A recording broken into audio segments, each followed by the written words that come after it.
Welcome to another episode of Learn with Dr. Michael.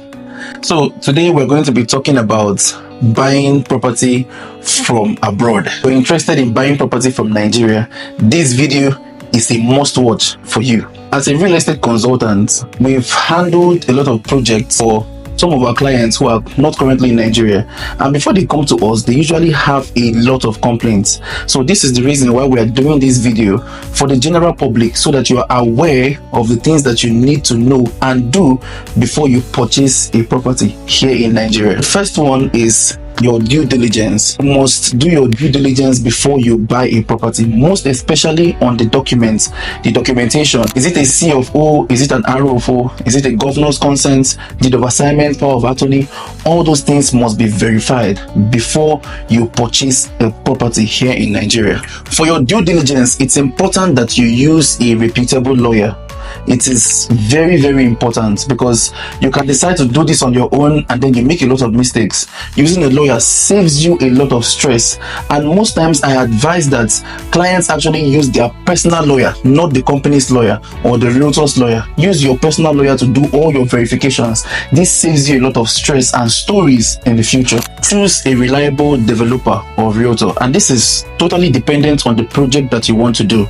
If you want to buy and build, you obviously know that you have to choose a developer or a realtor who is in that category. Someone that is trustworthy, someone that actually gives you exactly what you want, and all these things are based also on verification. So your due diligence is not just for the documents, you're also doing your due diligence on the company that you want to buy from, or on the realtor that you're trusting your hard-earned money to buy from. Make sure you inspect the property. You know, a lot of realtors or developers will tell you, oh, there's no need to, just send the money, send them. Don't ever do that. Make sure you inspect the property. If you're in the US or outside the country, wherever you are, you can't do this. There are virtual tours these days. You can do a video call. Even if it's in a remote area, send somebody to go there and make sure that whatever you're being told is what's on floor, right? Because if you don't find this out, maybe whenever you come back, you might see something different from what you expected. So you don't hear stories. This is very important. Never ever pay to anybody's personal account. This is a no-no.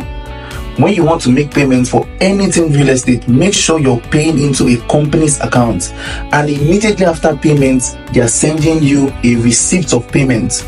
Within 2 weeks of making payments, you should be requesting for the documents of that property, whether it's an allocation paper, deed of assignment, power of attorney. All those things must be made ready for you within 2 weeks of payment. Try as much as possible to not allow yourself to be scammed. If somebody is putting a lot of pressure on you to make payments, you should know that there is a possible scam. If a deal is too good to be true, then it's probably too good to be true. Imagine somebody telling you to come and buy 500 square meters in Guzapig, Maine for 50 million. You would think that this is a very good deal, but at the end of the day, it's not correct. Don't buy property from a company without an office. I mean, this sounds like a no-brainer, but a lot of people still fall for it. A real estate company must be located and situated in a particular place, and also must be registered with the CAC in Nigeria. Please make sure these are part of your due diligence before you purchase that property.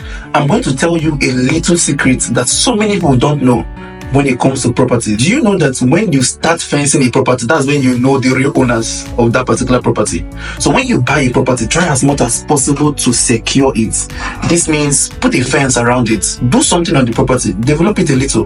When you start doing that, you actually know if it's actually your property or somebody else's property, because the real owners will actually come for that property. Secure your property. This is the last phase of making sure that what you bought is authentic and originally belongs to you. The last but not the least, keep yourself updated. Keep yourself updated on everything happening around the area that you bought property, or even in the estate that you bought property. If you buy from a reputable company, they obviously have to keep you updated on everything about that property. Don't forget, I'm Dr. Odokoro Michael. I help investors buy safe and high-valued properties in Enugu and Abuja. Reach out to us for all your property needs and clarification. We are always available to help.